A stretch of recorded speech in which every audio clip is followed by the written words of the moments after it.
शरदचंद्रजी पवार म्हणतायत महाराष्ट्राची सत्ता माझ्या ताब्यात द्या, मी महाराष्ट्राचा चेहरा बदलवेल। मी त्यांच्या अर्ध्या विधानाशी सहमत आहे। महाराष्ट्राचा चेहरा सुधारण्याची बदलण्याची जी आवश्यकता होती ती देवेंद्रजींनी पूर्ण केलेली आहे।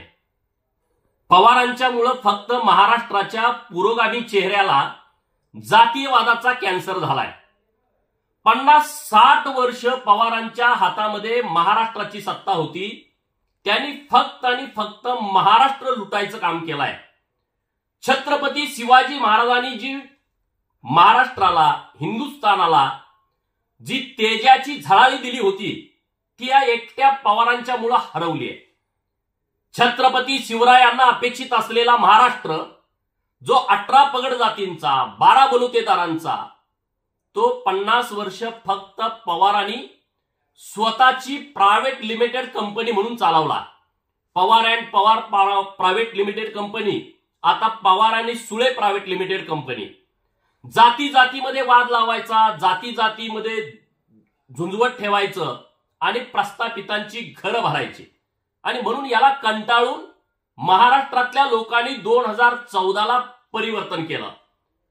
पवारांचा जो महाराष्ट्रामध्ये शासनकाळ होता तो शासनकाळामध्ये इतिहासाची काळी कुट्ट पानं होती। पवारांनी फक्त भ्रष्टाचार केला, जातीवाद केला, लोकांच्या मध्ये भांडणं लावली। आता मला त्याला विनंती करायची आहे, तुम्ही निश्चिंत राहा, निवांत राहा, हरिनामाचा जप करा, म्हणजे तुमच्या डोक्यामध्ये पुण्यकाम करण्याची इच्छा जागृत होईल। आदरणीय देवेंद्रजींनी 2014 ते 19 आणि आता एकनाथ शिंदे आणि देवेंद्र फडणवीस साहेबांनी महाराष्ट्राला देशामध्ये परकीय गुंतवणुकीमध्ये नंबर 1 ला आणलाय। आज महाराष्ट्रातल्या युवकांच्या हाताला काम मिळतंय, वेगवेगळे उद्योग महाराष्ट्रामध्ये येत आहेत, महिलांचं सक्षमीकरण मोठ्या प्रमाणामध्ये होत आहे।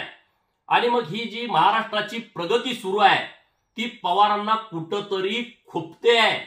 आज इतका आश्वासक चेहरा महाराष्ट्राला मिळाल्यानंतर तो बदलवून पवारांना महाराष्ट्रामध्ये जातीवाद निर्माण करायचा आहे का?